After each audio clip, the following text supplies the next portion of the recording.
Sabe aquela ideia que a gente tem do computador da NASA? Aquela máquina super poderosa que nunca jamais falha?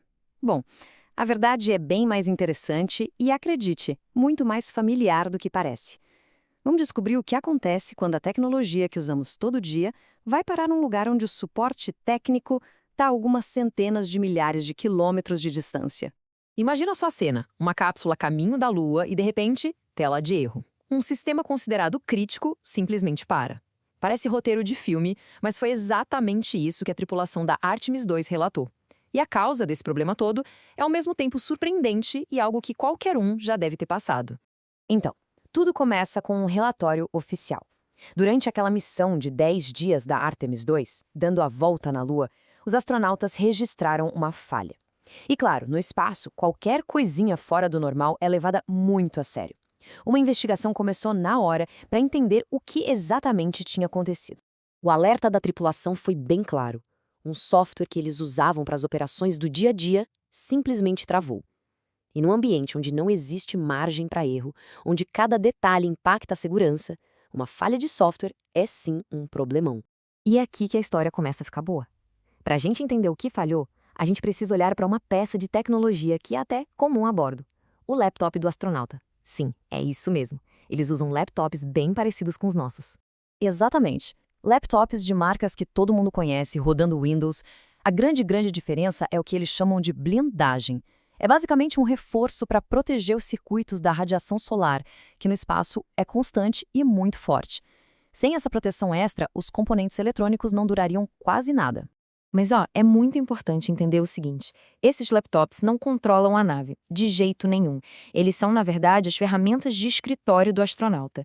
Servem para organizar a agenda, ler manuais e, uma parte super importante para o moral da galera, manter o contato com a família aqui na Terra. Ok, com o cenário montado, vamos ao mistério. O que, afinal, causou a tal falha? Será que o Windows ficou instável no espaço? Ou será que o hardware foi danificado pela radiação, mesmo com a blindagem? A investigação foi por eliminação bem metódica. Primeiro, checaram o hardware, tudo certo, funcionando perfeitamente. Depois, os logs do sistema operacional. O Windows 11 estava super estável, sem nenhuma falha. Isso queria dizer que o problema era mais específico, estava em uma camada acima do sistema. E aqui, a grande revelação. O software que causou a falha crítica no espaço não era nenhum sistema de foguete super complexo. Era algo que milhões e milhões de pessoas usam todo santo dia: o Microsoft Outlook. A ironia da situação é que o problema era uma coisa totalmente banal. Um conflito entre as duas versões do Outlook, a clássica e a nova, que estavam instaladas juntas. Isso impediu a sincronização dos e-mails. Na prática, mensagens importantes, como as listas de inventário da carga, simplesmente sumiram. Era um bug de software comum, conhecido aqui na Terra, que pegou uma carona até a Lua. Esse incidente com o Outlook mostra uma filosofia de design que é fundamental na NASA. Quer dizer, uma falha no e-mail é chato, é um inconveniente. Mas existem sistemas a bordo que simplesmente não podem falhar. São os computadores que mantêm os astronautas vivos. E esses são construídos de um jeito completamente diferente. Esse aqui é o verdadeiro cérebro da nave. O computador de voo da Orion não tem interface bonita, não acessa a internet, nada disso.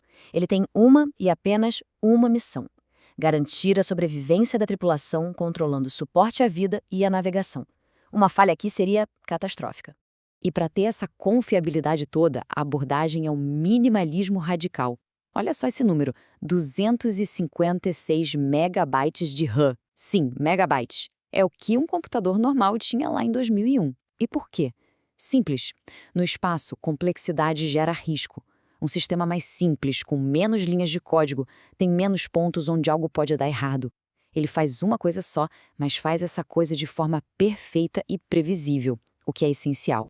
Essa comparação aqui diz tudo. De um lado, simplicidade total, um processador de um núcleo só, um sistema operacional mínimo focado em uma única tarefa. Do outro lado, um sistema complexo e cheio de funções. Um deles é projetado para nunca falhar. O outro é projetado para ser útil e versátil. São duas filosofias de engenharia completamente opostas. E essa filosofia de confiabilidade pela simplicidade continua aqui em Terra. Tanto no centro de controle em Houston quanto nos sistemas do foguete SLS, a base de tudo é Linux. E o motivo é o mesmo: estabilidade e controle total sobre o sistema e a capacidade de tirar tudo que não é absolutamente essencial, criando uma versão super enxuta e focada na missão.